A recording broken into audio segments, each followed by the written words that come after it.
Hello, YouTubers. This is your wicked Uncle Squinty, Paul Shalbetter, here from the dank basement, with something very special for you today.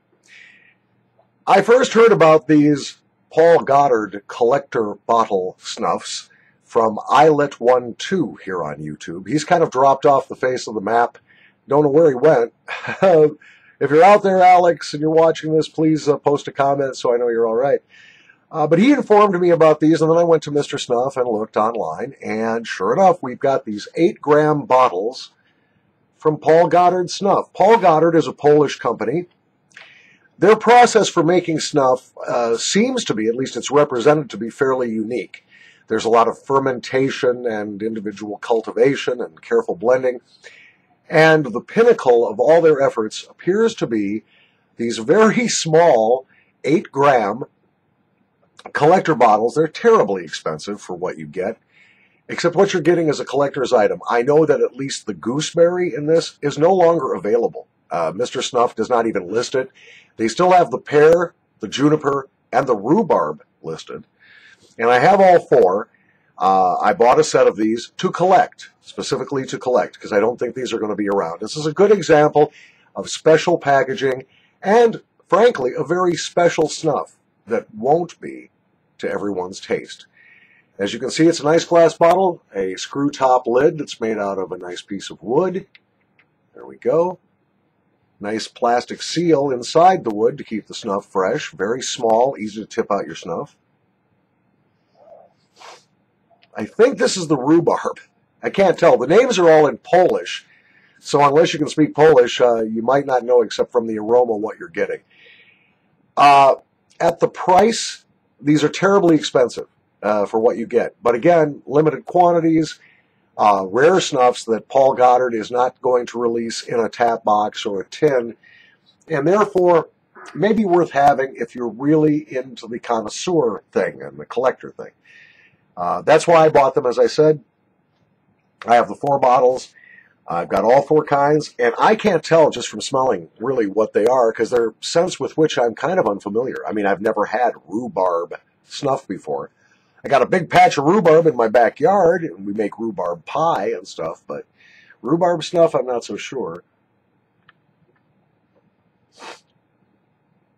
That may be the pear.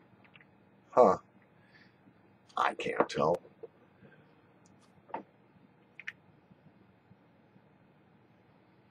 I think that's juniper. That's a very sharp, juniper berries are the principal flavorant used in gin, what we call gin. The Dutch don't call it gin. Dutch Geneva is a little different than what we call gin. I'm talking about distilled London dry gin, Dr. Jimmy and Mr. Jim, when you're pilled, I don't notice him. He only comes out when I drink my gin. And then we have gooseberry. Gooseberry. So if you want to get goosed, at any rate, these are all elegant snuffs. I mean, they're good. They're finely ground, very moist, really a nice surprise as far as quality, although it shouldn't be at the price. I forget what I paid for these. I think something like $20 per bottle or something.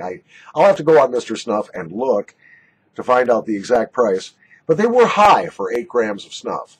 Not as high per gram as a Braxis or Sir Walter Scott's, for instance, but pretty high price per gram.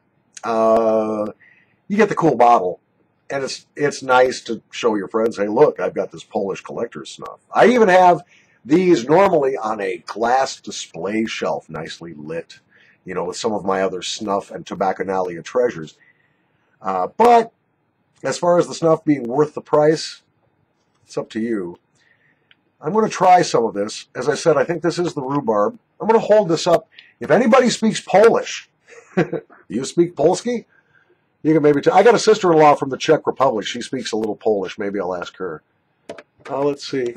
There you go. See that?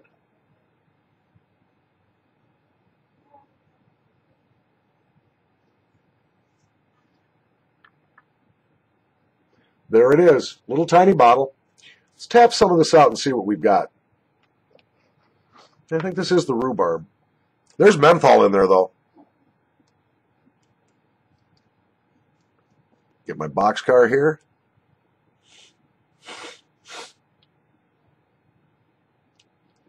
Interesting. This is the first time I've taken this. I've been afraid to open the bottles. You know, I want to preserve them as collectibles, and I didn't think I'd be trying any of this. There's menthol. Lordy, lordy. I'm just going to go over to Europe with a big stick, and I'm going to start at Pershel and give somebody a spanking there, and then I'll head over to Warsaw or Krakow or wherever and spank the good folks at Paul Gotard's. Why do you got to put menthol in everything? I'm not menthol intolerant. In fact, I like a little menthol, and I use mentholated snuffs.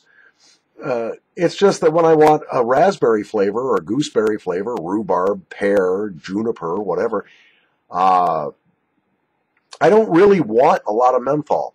This has a sting to it, a little menthol sting. Of course, the plus side of menthol is it does open your nasal passages and allows you to smell the very nice and complex fruit scents and the scent of that marvelous Paul Gotard tobacco.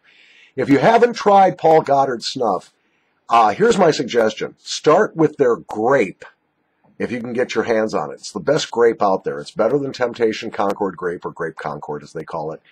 Better than the white grape flavor in the Toke Champagne. Paul Gotard's grape is truly a stellar, grapey, wonderful snuff. If you want a natural, sweet red grape flavor, Paul Gotard's grape is fantastic. I also very, very, very much like some of their others. Their Latakia, it's not as good as Molin's, but it's good. Is that Latakia or is it Latakia? Some pipe smoker needs to inform me. I don't know.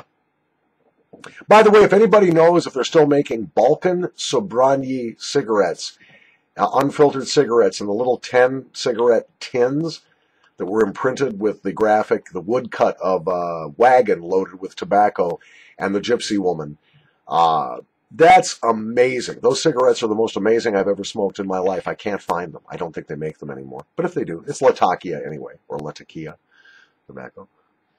This is a different kind. What is this? I'm going to show you this. Again, if you speak Polish, please tell me, because I don't know.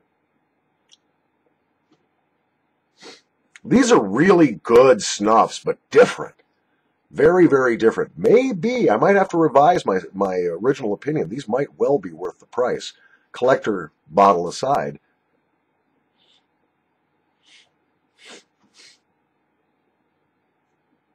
That's lovely. That's lovely. Okay, if you got the pockets to do it, if you've got the bank, you got the macaroni and the cheese, and you can go ahead and pay for this level of snuff, go ahead and get these. The first two I tried, they're both brilliant. I can't really describe the flavors to you. Sweet, moist, easy to snuff, very complex tobacco undertones. This is a nice snuff. 5 on a scale of 1 to 5, where 1 is hubna, that's Polish for shit. It's the only Polish word I know. Where 1 is hubna and 5 is excellent. This is a 5. These are brilliant snuffs. I'm going to try the juniper here. Or is this the gooseberry? Let's see. Well, that's a gooseberry, I think. Hell, I'm so confused. Whoa! That one smells like some kind of cleaning product. I think that must be the juniper.